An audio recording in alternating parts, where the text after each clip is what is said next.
أنبياء والمرسلين وأولياء والشهداء والصالحين كانوا مشارك الأرض إلى مغاربه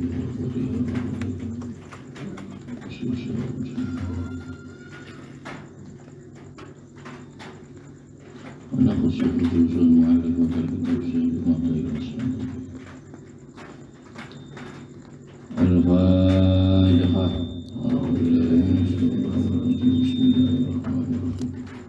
الحمد لله رب العالمين الرحمن الرحيم مالك يوم الدين إياك نعبد وإياك نستعين اهدنا الصراط المستقيم صراط الذين أنعمت عليهم غير المغضوب عليهم ولا الضالين. بسم الله الرحمن الرحيم.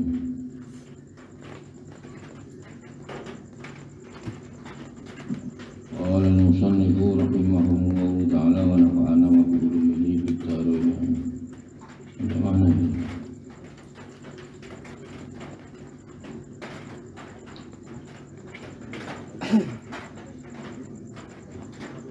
Aturi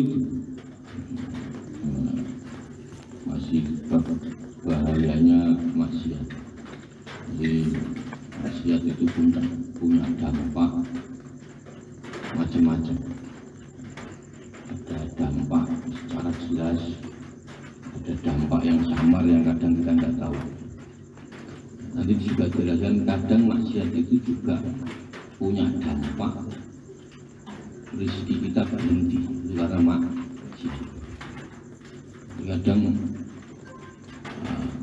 makanya kadang kita ini kenapa kok ini enggak berhasil, ini kerja ini mentok, kerja ini mentok, ini enggak ini. Itu biasanya ada sesuatu maksiat yang kita kadang belum bertobat. Bisnis ini enggak berhasil, ini udah bertahun-tahun bisnis ini begini aja, enggak ada perkembangan. Nah itu ada termasuk ada dampak dari maksiat. Itu kadang ini yang kita tidak sadar. Maka wa'alam anna aturidu an tujahida nafsaka wa anta tuqawwiha bisyahwati hatta tafidha.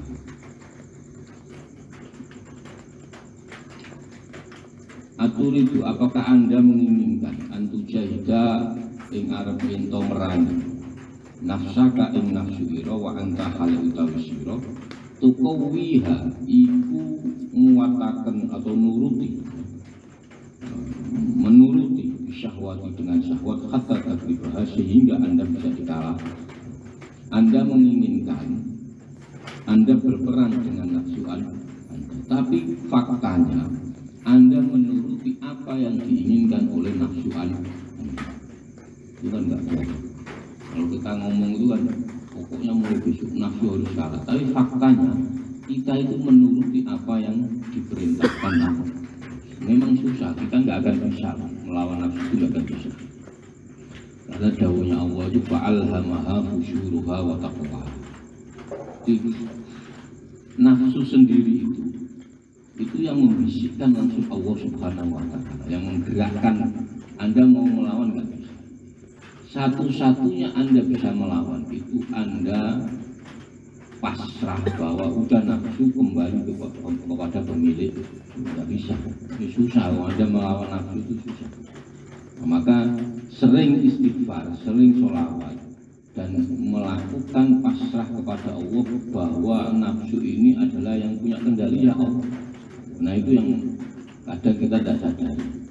Maka sampai nggak usah kaget, banyak orang sholat, banyak orang zakat, tapi niatnya beda-beda. Karena nafsu tadi kelihatannya pakai peci terus, ternyata dia niatnya berbeda. Biar dilihat orang, dia macam-macam. Nah itu nafsu. Kan kalau menurut kita kan kalau sudah sholat, sudah zakat, sudah puasa, sudah haji, sudah baik kan gitu. Tapi ternyata niatnya beda. Ternyata dia sholat itu niatnya beda. Tapi lah itu nafsu. Ada pakai peci, pakai ini, kamu sholat terus, ternyata dia dianggap tetangganya orang alim, orang soleh. Ternyata tujuannya bukan untuk sholat, tapi biar dianggap tetangganya. Banyak kasus seperti itu. Maka itu nafsu, termasuk bisikan nafsu. Ala faqad jahilta, sungguh benar-benar orang bodoh kita. Andai kita ini tadi mengharapkan untuk berperang dengan nafsu, tetapi faktanya kita menuruti nafsu. Tidak bisa, berarti kita termasuk orang-orang yang bodoh. Ngomongnya aja, pokoknya kita harus perang sama siapa ya sama. Ternyata apa yang dia minta kita turut. Sama kita mau perang lawan Amerika, lawan apa? Iya siap, teriak-teriaknya begitu. Tapi setiap yang Amerika inginkan kita ikuti. Itu namanya kan bukan perang. Nah, itu berarti kita bodoh. Fal qalbu syajaratun tusqa bima ita'at. Fal qalbu adapun hati. Syajaratun itu tumbuh-tumbuhan, tusqa yang disirami bima ita'ati dengan air ketaatan. Nah, hati kita ini diibaratkan sebagai tumbuhan. Kalau hati Anda pengen tumbuh, pengen bagus, pengen berkembang, pengen ini, maka siramilah hati kita dengan ketaatan kepada Allah Subhanahu wa Ta'ala. Nah itu nanti kalau tumbuhan itu kalau dibiarin lama-lama juga kering dan mati. Nah kita punya hati kalau biasa nggak pernah zikir, nggak pernah sholat, itu mati lama-lama. Setrumnya tidak ada, setrumnya tidak ada. Maka sebisa mungkin kita minimal sholat 5 waktu itu jarang. Sudah bisa ini nggak bisa zikir, nggak bisa. Yang penting 5, karena apa? Jedah 5 waktu sholat itu ada kalimat. Kalau Anda ada Fatihah, ada bacaan macam-macam itu dalam sholat itu sudah. Nah, maka setelah sholat, kan kadang sholat itu tidak khusyuk, maka tambahin. Setelah habis sholat, istighfar, sholat itu saja cukup. Panjang-panjang malah kelamaan. Maka minimal 5 waktu itu jangan. Nah, kalau punya kesempatan, ini memang kalau nggak biasa nggak bisa. Semua itu karena kebiasaan. Habis itu baca sholawat, baca istighfar, itu kalau nggak dibiasakan tidak akan bisa. Maka kalau bisa dibiasakan, apapun sambil apapun sholawat istighfar, kita itu ya, setiap hari pasti kita berdosa, pasti nggak mungkin. Nggak usah seharian nggak keluar, nggak kemana-mana, nggak ngapa-ngapain, di dalam kamar aja. Iya, raga Anda tidak bermaksiat, tubuh Anda tidak bermaksiat, mungkin kuping Anda tidak bermaksiat, mulut Anda tidak bermaksiat, tapi hati Anda bisa bermaksiat. Dan Anda tidak pernah kemana-mana, di rumah aja, di dalam kamar seharian, tetapi di hati dan pikiran Anda kemana-mana.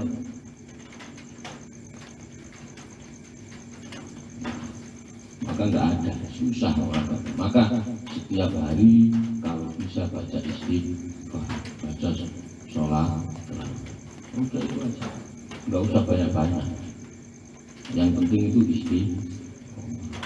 Saya sering ngomong, koma itu susah. Kalau nggak dibiasakan ya nggak bisa. Orang baik itu gampang. Orang baik, saya ada orang baik sama saya sekarang banyak. Tapi yang susah itu baik terus. Ngaji gampang, yang susah ngaji terus. Sholat gampang, sholat sekali sholat langsung mulai jam 7 sampai subuh bisa itu gampang. Yang susah itu setiap hari itu jam 7 sampai subuh jam 7 itu yang susah. Maka kita harus punya satu keistiqomahan yang terus, sesuatu yang baik yang terus, bisa sholawat, bisa istighfar, bisa sholat, bisa macam-macam, terserah. Yang penting terus tiap hari Anda lakukan. Sama kayak makan. Sama kayak makan. Makan itu kadang kita itu lapar atau enggak lapar tetap makan.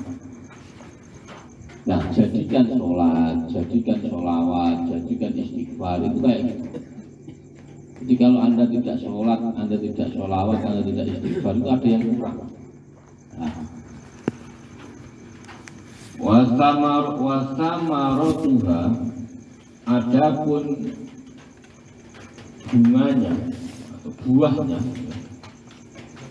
maujiduha yang nempel. Jadi kalau hati itu ibarat pohon, terus buahnya pasti Anda akan temui buahnya. Nah, kalau ada pohon dirawat, disirami tiap hari, dimuat itu pasti ada buah. Pasti itu tidak mungkin tak. Pasti ada. Hati itu seperti pohon yang disirami air ketah. Menghidupkan hati itu susah. Menghidupkan hati itu susah.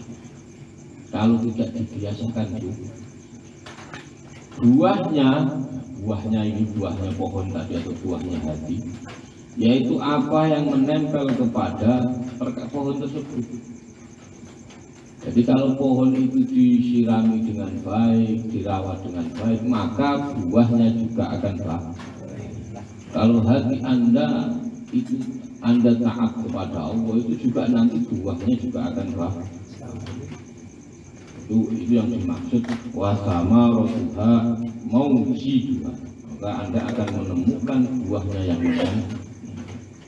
Fal ainu moko utawi mata atau yang buahnya mata. Samrot Tuhan itu buahnya al-i'tibaru, itu pelajaran, mencari atau mengalap pelajaran. Mata itu buahnya itu bisa mengambil contoh pelajaran. Jadi kita itu selama hidup ini pasti Anda punya pelajaran macam-macam, punya masa lalu yang macam-macam, diuji oleh Allah yang macam-macam. Nah, ujian ini itu bisa menjadikan pelajaran apa tidak.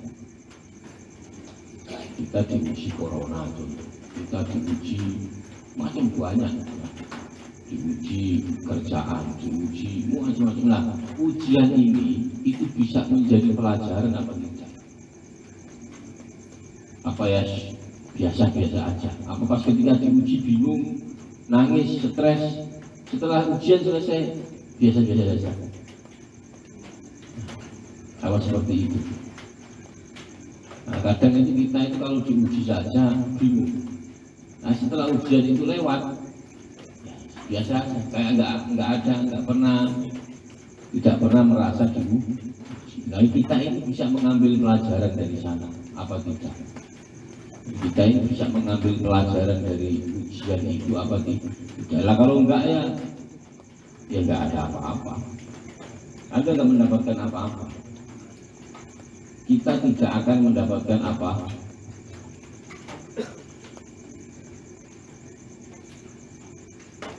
Maka hati ini perlu dihidupkan.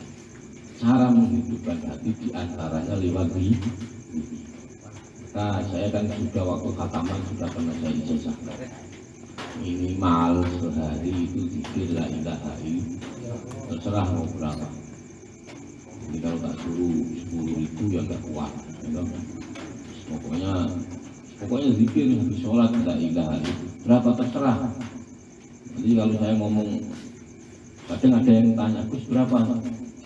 Tak jawab, itu terserah kamu mau berapa, enggak, pasnya berapa, saya ngomong 10.000 kok banyak, maka berapa semampunya Anda.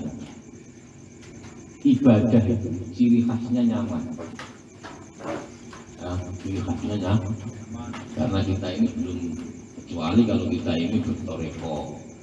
Kalau Anda disuruh dulu bertoreko, bacanya 10 kali ya 10 kali. Tapi kalau kita ini intinya tujuannya untuk kebaikan, maka yang penting nyaman. Anda baca sholawat namanya berapa kali? Terserah. Mau 10 kali, mau 100 kali, mau 1000 kali. Terserah. Atau nyaman, nggak ada hitungan. Pokoknya saya kemana-mana. Loh, itu malah bagus. Malah bagus. Nah, kadang kita itu untuk melakukan kebaikan itu butuh pancingan. Contoh, Anda mau istighfar, mau sholawat itu kalau pegang tasbih. Kalau nggak pegang tasbih lupa.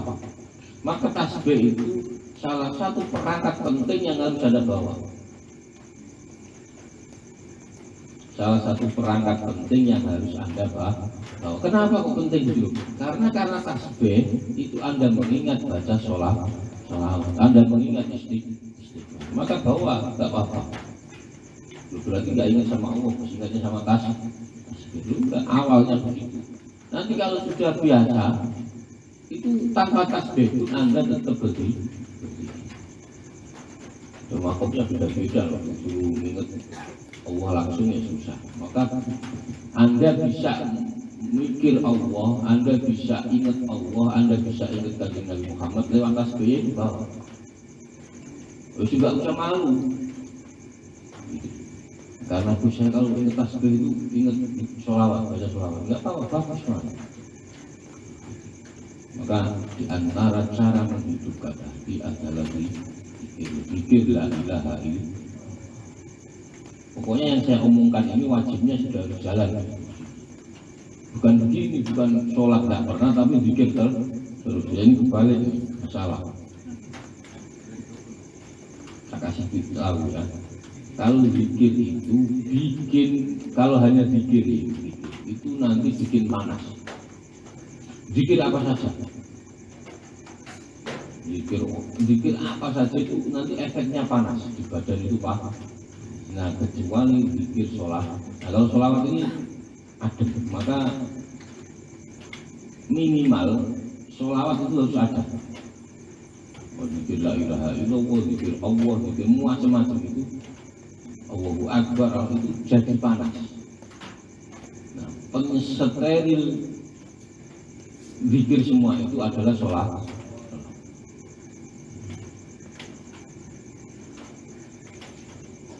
Wal udunu samrotuha istima'ul Quran. Nah, buahnya kuping itu juga punya buah apa?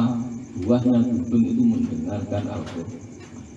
Sebenarnya bukan kok hanya mendengarkan Al-Quran, pokoknya mendengarkan sesuatu yang baik, mendengarkan nasihat, mendengarkan pendapat orang, pokok pendengar setia itu kuping. Nah, kalau orang ngomong yang aneh-aneh itu kuping tidak bisa mendengar banyak. Jadi kalau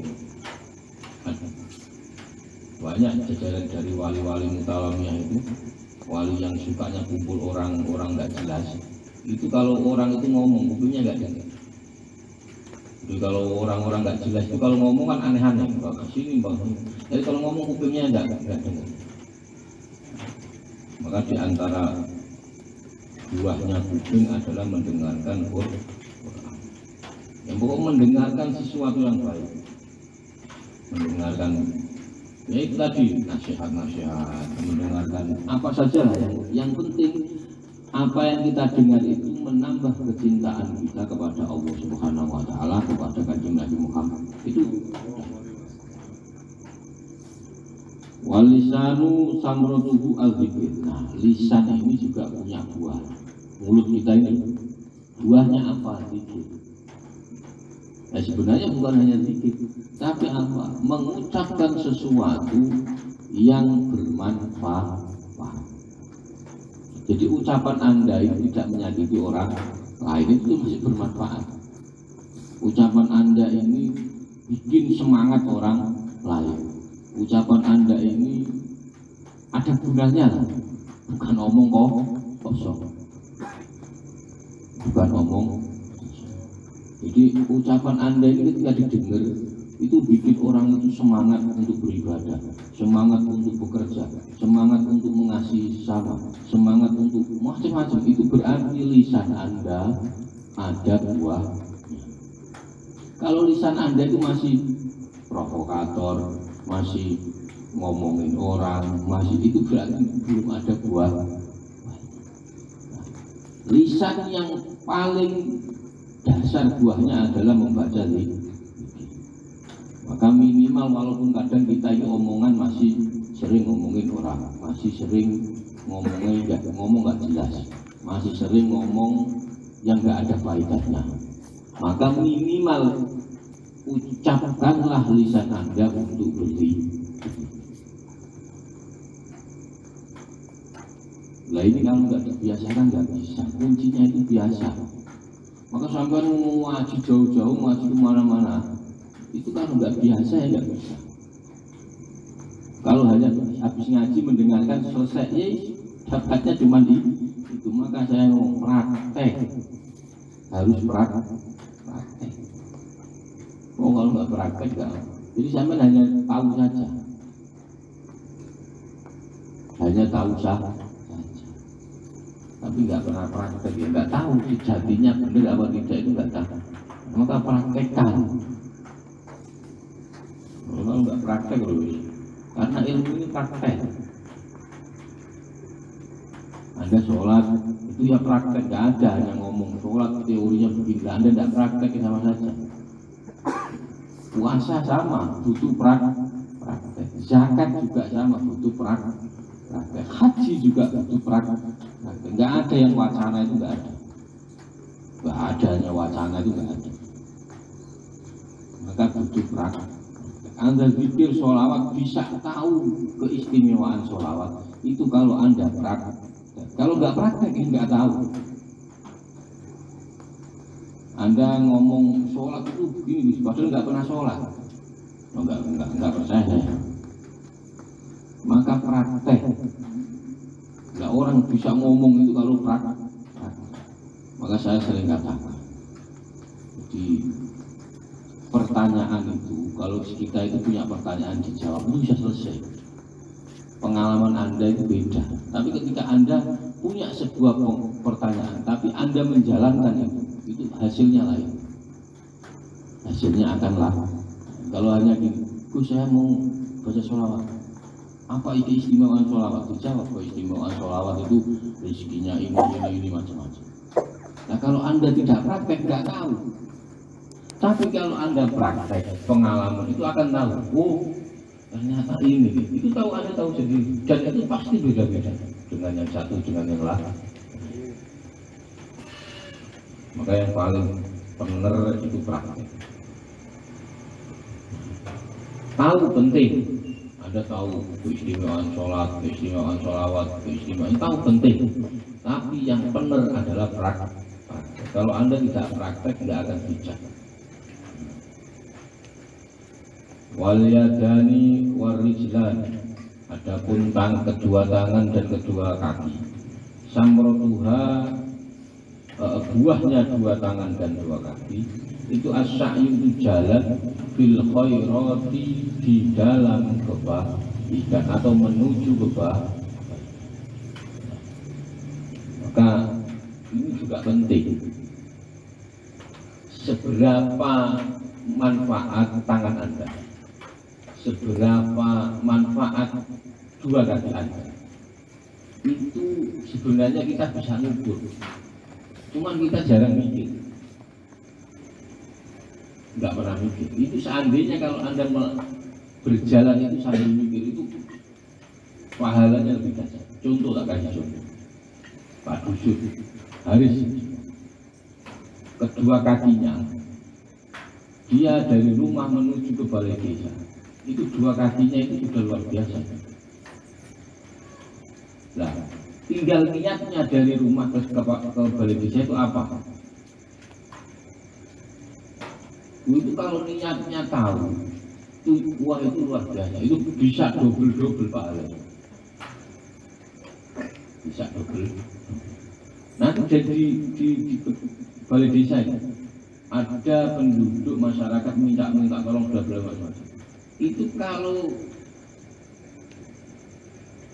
melangkahkan kakinya demi itu, wah itu saya kalah, karena dia langsung terjun ke masyarakat.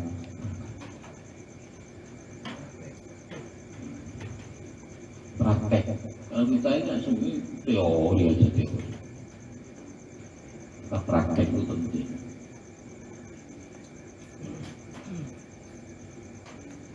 Di buahnya tangan, buahnya kaki itu adalah berjalan menuju kebahagiaan. Apa saja.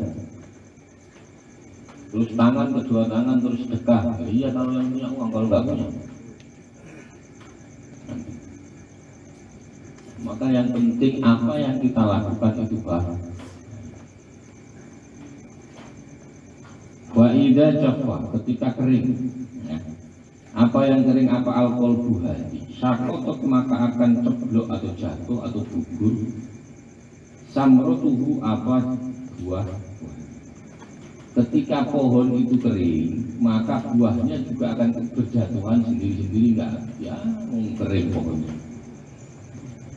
maka pohon itu akan buah itu akan berjatuh, akan gugur sebelum berkembang.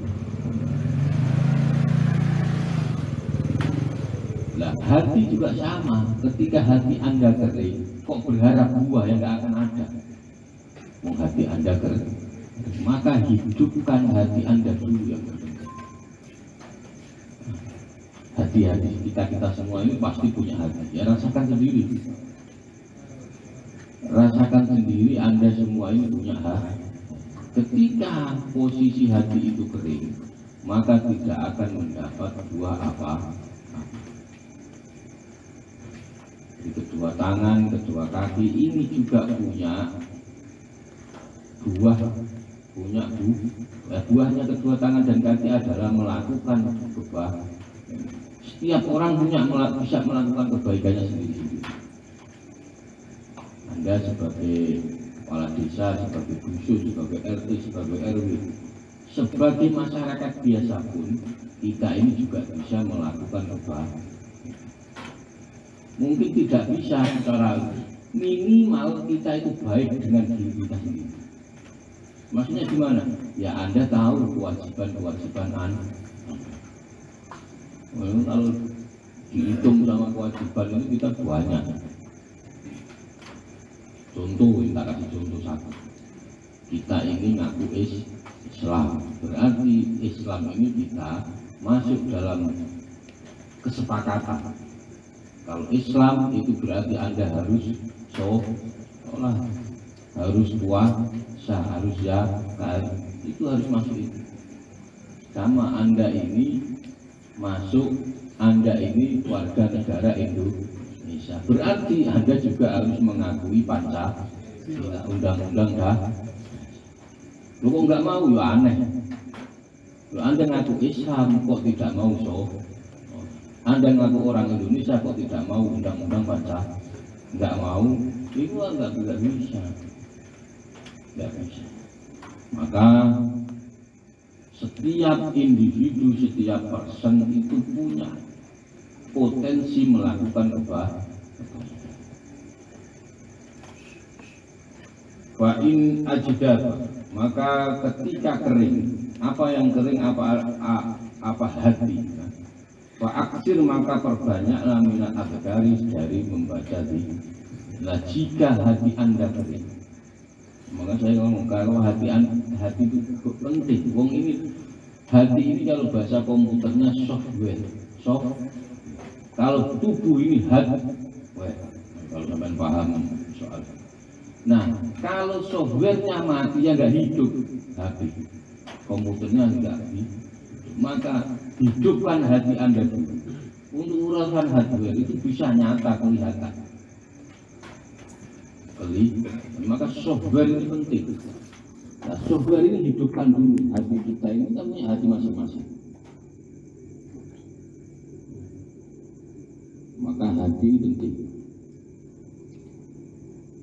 Walau takun kal alil yakul, kita ini kenapa kok dianggap manusia itu makhluk yang paling hebat? Itu diantaranya karena kita ini punya ruh dan hati yang bisa sambung sampai kepada Allah Subhanahu wa Ta'ala. Itu adalah ruh. Badan kita tidak bisa sambung, nggak sampai. Wala takun kan alili, maka jangan seperti orang yang sakit. Wala takun, dan jangan ada. Kal alili itu seperti orang yang sakit. Yakulu, dia berkata, la atadzawa hatta ajida asyifa. Itu ada orang sakit ngomongnya begini, aku tidak akan berobat sehingga ada obatnya. Enggak bisa. Anda ngomong, saya tidak akan berobat sehingga ada obatnya.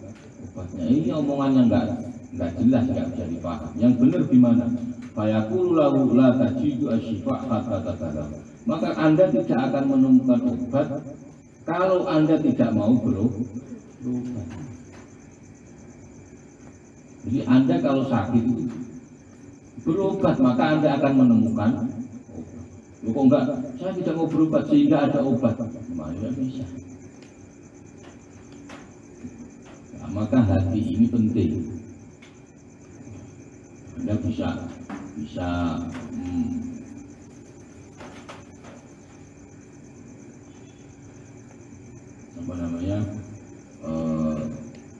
menghidupkan hati ini lewat berzikir ini. Nah, ini kalau Anda nggak pernah zikir, lama-lama kering. Hati ini kan kering. Anda disuruh meyakini sesuatu susah. Nah, ini gampang terdoktrin. Kalau Anda itu hatinya ini gampang terdoktrin, suruh ke sana, suruh ke sini, di sini. Karena Anda nggak punya pendirian. Nah, kalau Anda hatinya hidup, itu Anda minimal kita itu nggak bisa digiring orang. Bisa orang itu kalau hatinya hidup, pikirnya jalan, itu nggak bisa. Karena dia sudah bersandar kepada yang maha hidup. Nah, tinggal setelah hati Anda hidup, akalnya sehat apa enggak? Maka beragama itu juga butuh akal sehat.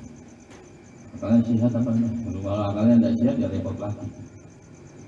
Maka satu kesatuan, hati yang jernih, hati yang suci, hati yang baik, itu harus sambung dengan akal yang sehat.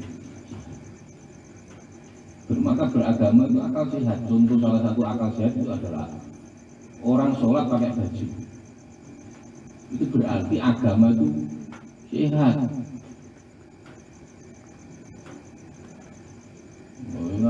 Kalau coba ada agama yang menyembah Tuhannya seenaknya sendiri, nggak ada aturannya. Maka di antara salah satu agama itu adalah akal dinu akal. Agama itu akal sehat. La dina lima la akalan. Nggak ada agama yang nggak masuk akal. Ada khusus, ya itu berarti akal Anda belum sampai. Paham ya? Contoh gini, contoh Anda dijelaskan soal Isra Mi'raj. Mana mungkin perjalanan Mekah sampai Palestina kok cuma beberapa menit. Perjalanan Jakarta Surabaya kok cuma beberapa menit. Nggak mungkin, itu tidak mungkin. Berarti ini agama tidak masuk akal. Bukan agamanya yang tidak masuk akal. Akal Anda belum sampai. Akal kita belum sampai. Memahami agama ini belum sampai. Tidak mungkin. Contoh begini, ada kura-kura dari Jakarta, perjalanan menuju ke Surabaya cuma 1 jam. Pasti teman-teman kura-kura yang ada di Jakarta, di Surabaya nggak akan percaya. Gak mungkin Anda berenang dari Jakarta ke Surabaya cuma 1 jam. Ternyata dia ini dibawa oleh seseorang naik pesawat dari Jakarta ke Surabaya. Ya kan dia terima bersih. Nah, kalau dia berenang capek. Paham ya? Maka kalau ada yang tidak masuk akal, berarti akal Anda belum sampai. Nah, ketika akal belum sampai, zikir ini yang bisa membawa akal Anda sampai. Kekuatan zikir, maka hati yang bersih, hati yang baik, tidak pernah suudzon sama orang. Oh, itu yang bisa menyampaikan ke sana itu.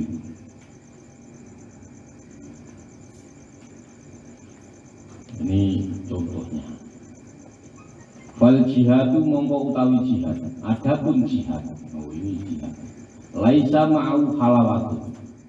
Tidak ada kata perang itu manis, itu tidak ada.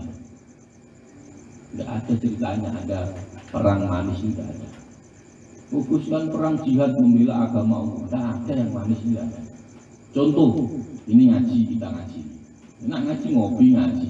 Tahu-tahu sebelah kita ada bubar kita ini. Bubar apa bubar? Bubar. Lah kok orang kok seneng perang? Bubar. Tidak ada ceritanya. Tidak ada ceritanya perang manis, itu tidak ada. Fal jihadu laisa ma'ahu halawat. Tidak ada ceritanya perang manis, tidak ada. Itu ngaji lah. Kalau kita ini perang nggak bisa dakwah. Anda mau menyekolahkan anak Anda mau mendidik Anda, mau perang kok, mau mendidik itu didik apa? Nggak bisa. Nggak bisa. Gus, saya mau mendidik anak saya jadi dokter belum perang kok. Anda sudah ngurusin bom, sudah sibuk ngurusin itu. Kok mau ngurusin anak? Memakan aja bisa makan apa enggak itu nggak tahu kok. Maka nggak ada jihad yang manis, itu tidak ada. Perang yang manis itu tidak ada. Sudah ini sekarang hidup ini sudah enak. Yang mau sholat, yang mau nggak sholat ya terserah nggak sholat. Yang mau ngopi biar ngopi, yang mau ngaji. Mungkin sudah enak ya. Berjalan seperti biasanya. Ya sudah ini aja. Nah, biar nanti kebaikan itu menuju kepada hati-hati kita ini masing-masing. Nah, maka kebaikan itu bisa sampai kepada yang lain, itu harus kita sampaikan juga. Nah, kalau kita nggak sampaikan kebaikan itu kepada orang lain, ya orang lain itu ya cuek-cuek saja. Maka penting. Nah, kita ngaji di sini itu diantaranya yaitu ketika Anda sudah tahu kebaikan, sudah tahu nih, ini kalau ini baik, sudah tahu, lakukan sendiri dulu. Jangan ngajak-ngajak dulu. Sampai lakukan dulu. Sampai seumpama tahu, oh kalau ini baik, ya udah lakukan sendiri dulu. Nggak usah sok-sokan ngajak. Kalau sampean sudah istiqomah ngajak orang. Maka saya sering ngomong ngaji itu salah satunya adalah mengkaji diri sendiri, mengkoreksi diri sendiri. Oh, ini salah, berarti kita tahu salah. Oh, ini benar, berarti kita tahu benar. Maka ngaji itu adalah mencari kesalahan kita sendiri. Setelah kita tahu salah, kita perbaiki pelan. Setelah Anda sudah menjadi baik, sudah istiqomah, baru Anda ngajak orang yang terdekat. Contohnya keluar. Itu kalau enggak, itu pasti Anda dibeleh itu apa? Apa ya? Bahasa Sundanya apa? Dipanglo. Sholat enggak pernah, terus ngajak orang sholat. Berbuat baik tidak pernah, terus ngajak-ngajak orang berbuat, itu pasti nanti dibeleh. Gayanya ngajak sholat, gayanya pakai ini, sholat tidak pernah. Maka ngaji itu mengkaji diri kita sendiri. Maka usahakan kita ini, kalau kita itu tidak bisa berbuat baik, minimal jangan berbuat jelek kepada orang lain. Maka diri kita dulu aja. Udah nggak usah ngurusin orang. Yang penting Anda tidak berbuat jelek. Sudah. Orang mau berbuat jelek bukan urusan Anda. Karena makomnya orang itu beda-beda. Makomnya beda. Kewajibannya juga beda-beda. Kadang kewajiban kita itu hanya untuk diri kita sendiri, hanya untuk keluarga kita, untuk orang lain belum. Ya, maka tidak ada jihad itu yang manis.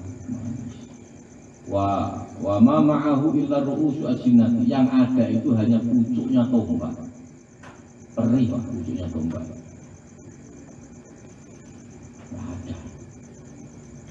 Ini sampai kalau udah jihad nanti dulu jelas apa enggak jihadnya.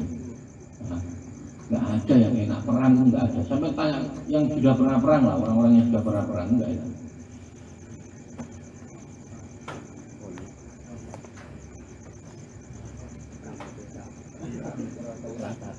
Nggak ada yang enak. Apalagi perang yang melanggar undang-undang itu apa nggak enak. Perang antar desa, perang antar supporter bola, itu kalau kalah ya masuk rumah sakit, kalau menang dipenjara. Nggak enak, nggak enak. Perang antar geng, antar LSM itu juga nggak enak sama. Loh iya serius, Anda menang ya masuk penjara, kalah ya bonyok semua masuk rumah sakit. Nggak ada yang enak. Loh, yang paling deket aja perang suami istri, nggak enak sama, nggak jamin nggak enak. Yang antri perang Bajinin Gus. Oh, Bajinin. Nggak bisa dikapain banget Gus. Nggak enak. Nggak hadir. Nggak ada yang enak. Maka Anda punya istri di rumah tiap hari berantem, nggak enak, tetap nggak enak,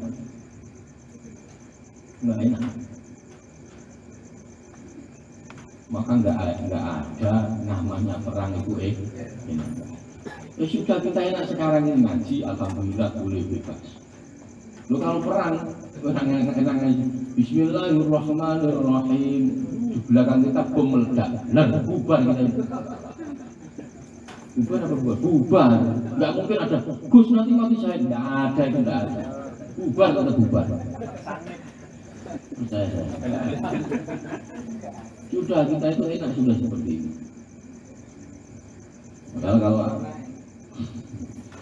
ya kita ini kesatuan. Kalau Anda ngomong Islam berarti harus sholat, harus puasa. Itu Anda mengaku Anda ini orang Indonesia berarti harus percaya Pancasila. Undang-Undang Dasar 4 harus percaya itu. Kalau tidak percaya jangan tinggal di Indonesia, kita pindah aja kemana Gus? Ya terserah Anda, yang penting jangan di Indo.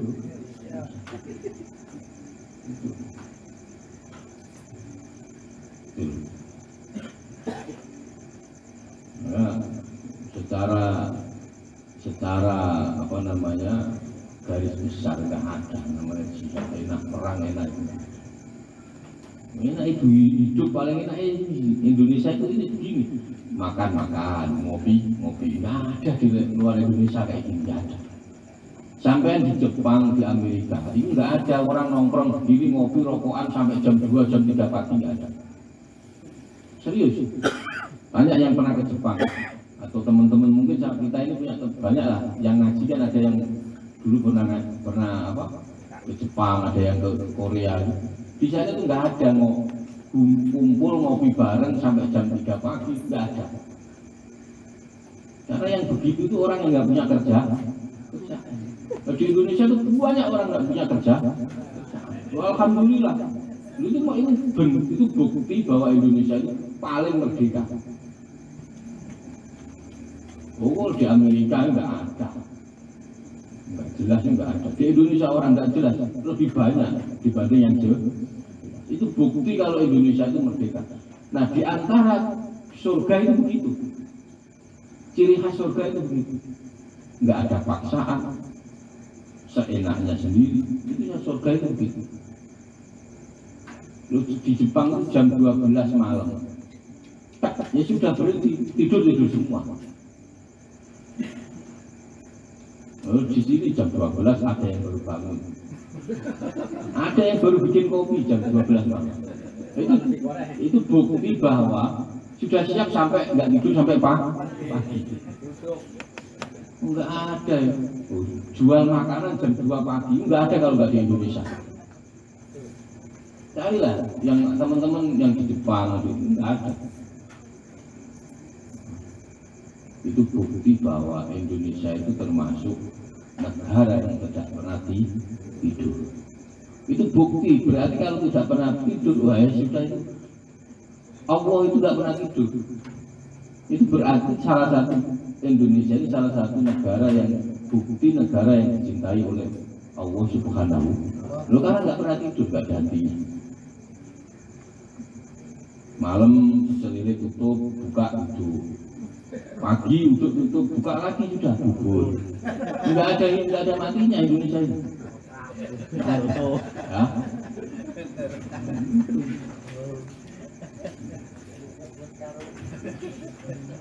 Maka di Indonesia itu nggak hanya cuma sarapan, makan siang, makan malam, enggak, buahnya ada majar.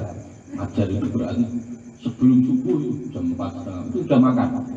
Nanti sarapan jam 7. Oh itu sehari bisa 5 kali. Jadi kalau nggak orang merdeka nggak bisa. Nah, ada mindu itu berarti dia sudah jam makan lagi. Kalau di mana-mana paling ya sarapan, makan siang, makan malam, tidur. Di Indonesia nggak ada habisnya pengusaha. Nah, kok begini kok Anda mau pindah dari Indo? Wajahidu nafsaka hadza wa al-jihadul akbar. Nah, jihad yang paling besar itu adalah jihad memerangi hawa nafsu. Maka jihad yang paling besar itu melawan diri kita sendiri. Contohnya gimana Gus melawan diri kita? Contohnya Anda ingin berbuat jahat kepada orang lain, kepada tetangga Anda. Waduh, tahan, jangan lakukan itu. Anda ingin melakukan sesuatu yang tidak baik kepada tetangga, udah tahan.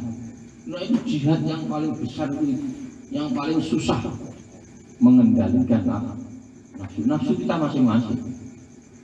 Nafsu kita masing-masing. Masih suka ngomongin orang, masih suka jelek-jelekin orang, tapi nggak pernah mikir dirinya jelek apa tidak. Maka mikir diri sendiri aja. Oh, kuncinya yang penting sampean baik, itu kunci. Wajahidu nafsaka hadza huwa al-jihadul akbar. Maka jihad yang paling besar adalah jihad melawan hawa nafsu diri kita sendiri. Bagaimana Anda menerapkan kebaikan kepada diri Anda, bagaimana Anda menerapkan kebaikan untuk istri Anda, untuk anak Anda, untuk keluarga Anda, itu aja fokus di situ masing-masing. Anda sudah baik, sudah sholat 5 waktu, sudah nggak usah ngajak orang lain, ajak istri sudah Gus, alhamdulillah, ngajak anak sudah Gus, ngajak keluarga sudah semua. Nah, baru Anda keluar. Ketika Anda tahu itu jangan suka nyalahkan.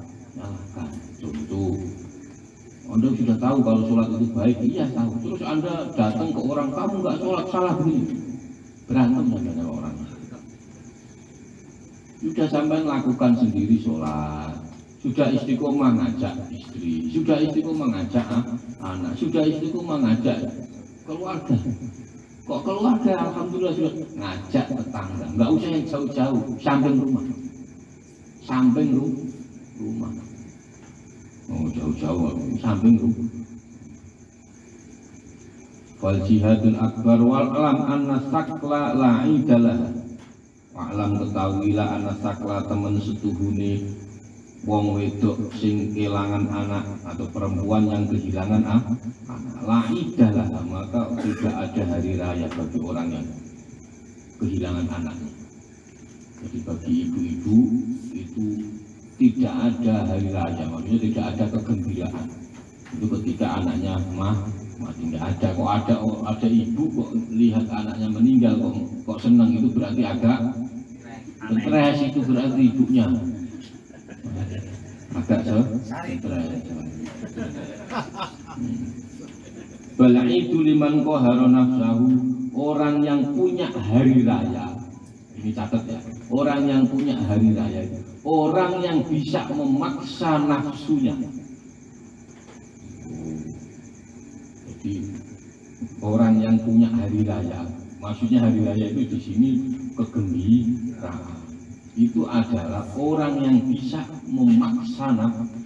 Contoh, nafsu Anda hari ini pengen kemana? Wah, ingin nyanyi karaoke, ternyata Anda paksa datang untuk nah ini Anda termasuk Anda berhari raya.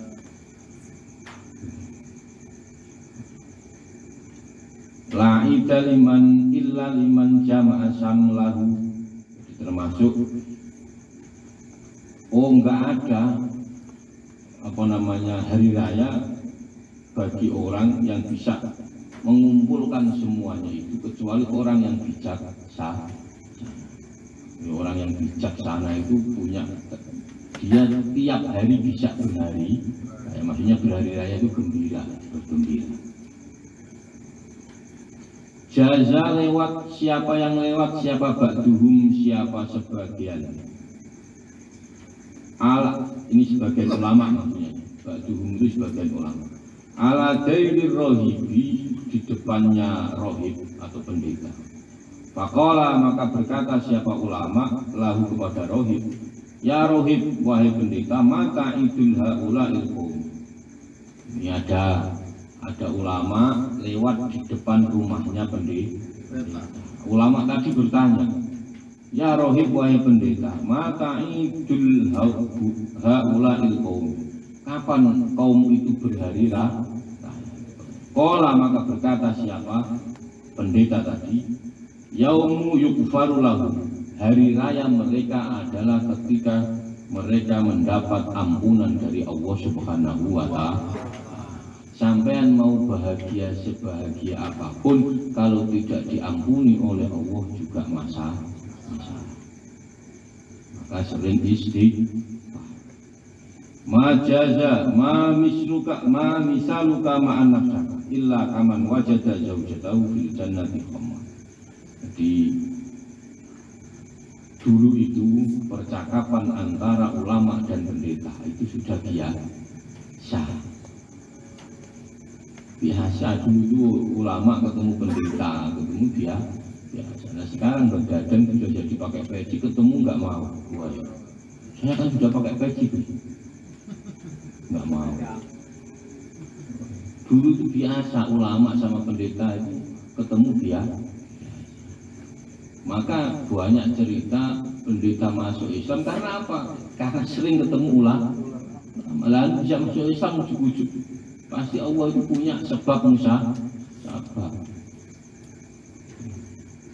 Maka berdadang kalau sudah jadi ustaz, ya sekali-sekali ketemu pendeta. Biar pendetanya mau ikut ibadah. Enggak, ustaznya saya yang ikut. Nah itu yang masalah. Aduh repot kalau gitu ya. Enggak biasa ketemu ulama itu begitu ulama. Biasa ketemu itu biasa. Maka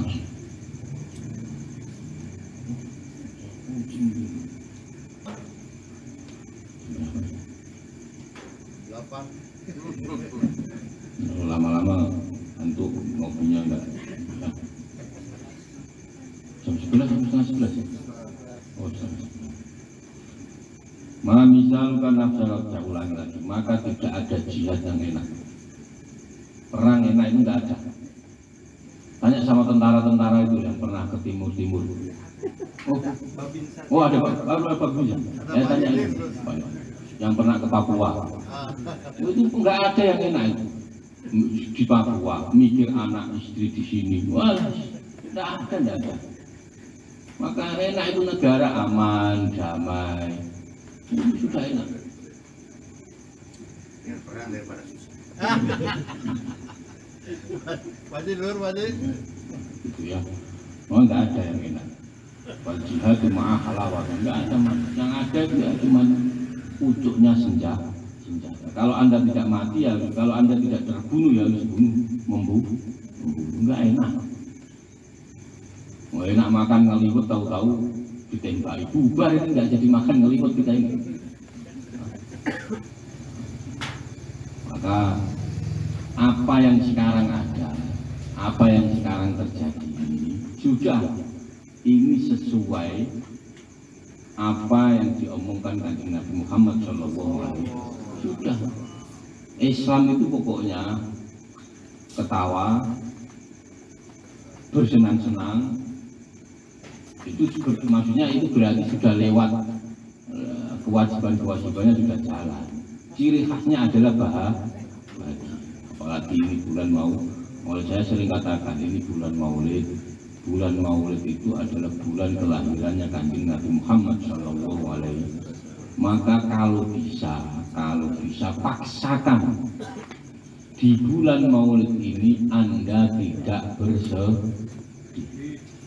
Di bulan Maulid ini Anda bahagia. Maka kemarin itu balonnya kurang banyak itu.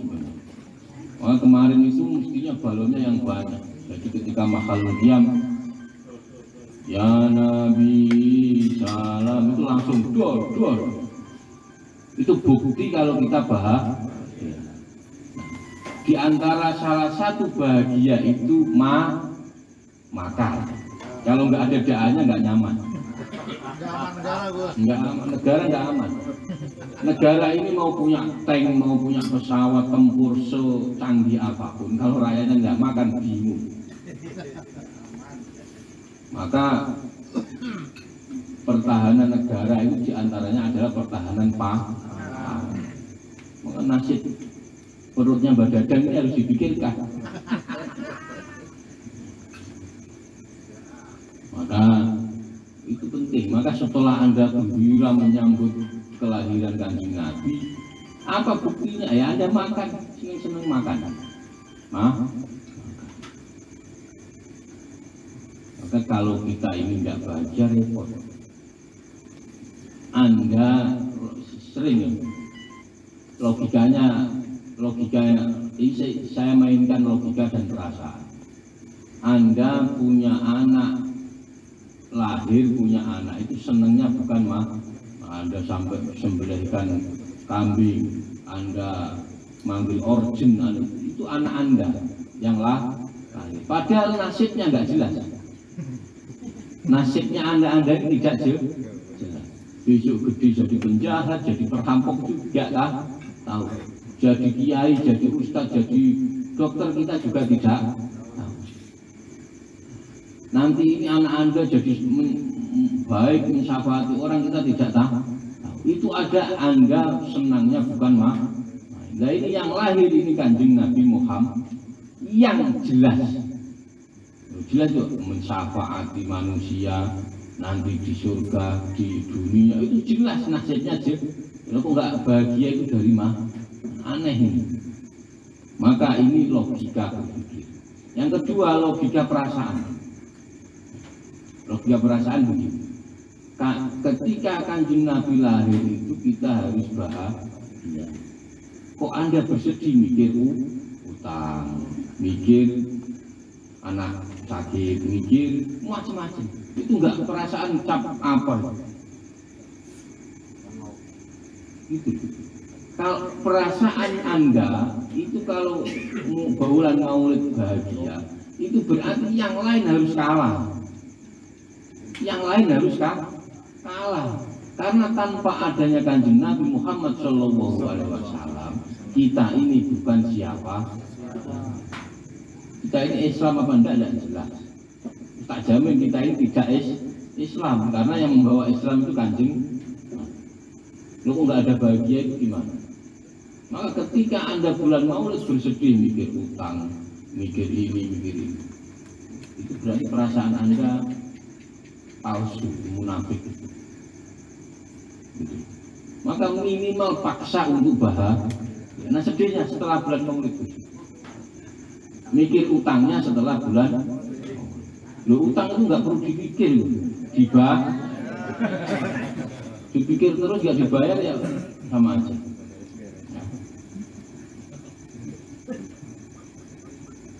Jadi dulu itu antara ulama dan rohib biasa. Maka ini jaza ba'duhum ala dairi rohib faqala ya rohib mata'idu ba'ula'il qawm. Jadi antara ulama dan rohib ketemu itu biasa, ngopi bareng, jagungan biasa. Nah ini Dadang Husain baru jadi ustaz kemarin, ketemu rohib tidak gitu. Kita ini manusia, orang Islam, ketemu siapapun welcome. Yang penting dia baik. Ketemu siapapun. Nah Nah, saya sering ngomong, sebaik-baik orang itu pasti punya satu titik keburukan. Pasti nggak mungkin nggak ada. Nah, tergantung keburukan ini dikembangkan apa tidak. Sejelek-jelek orang, seburuk-buruk orang itu pasti punya satu titik kebaikan. Nah, titik kebaikan ini dikembangkan apa tidak. Maka jangan suka menjadi seorang. Belum tentu kita ini nanti mati baik. Belum tentu yang Anda justice jelek itu nanti matinya jelek. Paham ya?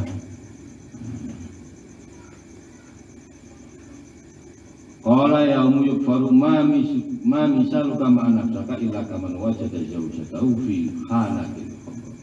Ini sudah tidak apa-apa, sudah terlanjur. Badadang gopur ya, gopur jomblo. Nah, jomblo.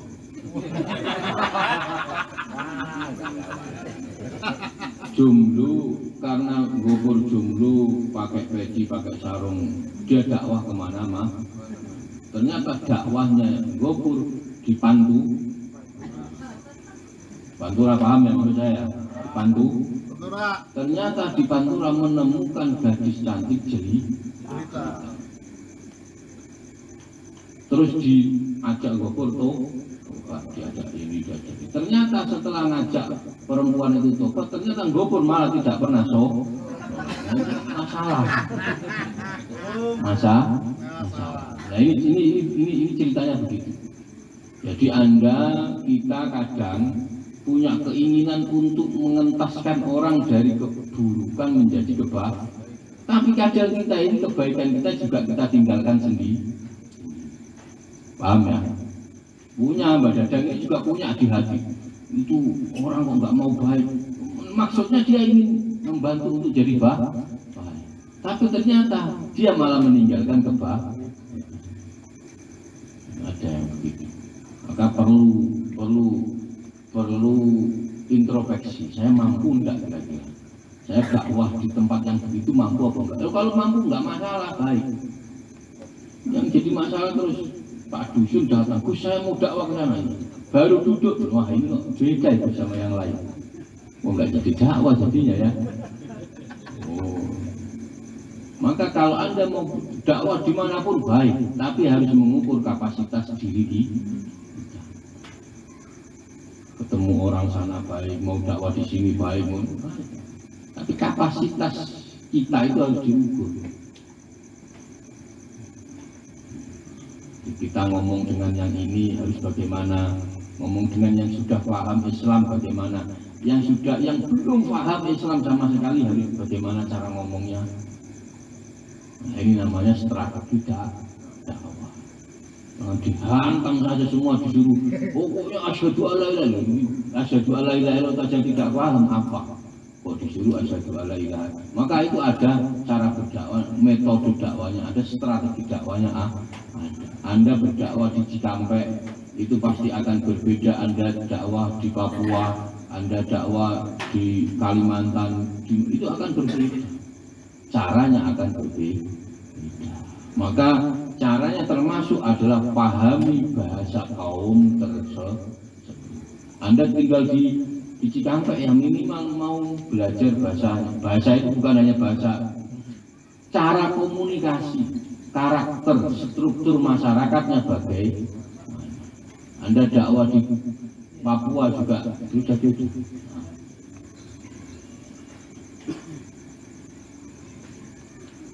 Fa'ataha bil malabisil khannati wa ma'kili tobe. Ini tadi Bogor dakwah ke Pantu. Terus perempuan yang cantik tadi diajak Gopur pulang, terus diajak dinikahi Gopur, terus diajak malah Gopur malah tidak sama saja kita memberi nafsu kita itu makan bubur. Di sini namanya bubur harisah yang berwarna alwan. Jadi maksudnya baik, ya mengentaskan orang tadi yang awalnya dia, tapi ternyata dirinya sendiri malah melakukan meninggalkan kebaikan. Wabagia ba'duhum arba'ina sanata la yahduru jama'ata lima yasumu wallahu alam bisawab. Semoga bermanfaat. Wallahul muwaffiq ila aqwamit thoriq. Wassalamualaikum warahmatullahi wabarakatuh. Maulaya sholli wa sallim iman abada ala habibika khairil khalqi kullihim huwa habibul ladzi turja syafa'atuhu likulli haulin minal ahwali muqtahim ya Rabbi bil Mustafa maqasidana waghfir lana ma madha ya wasi'al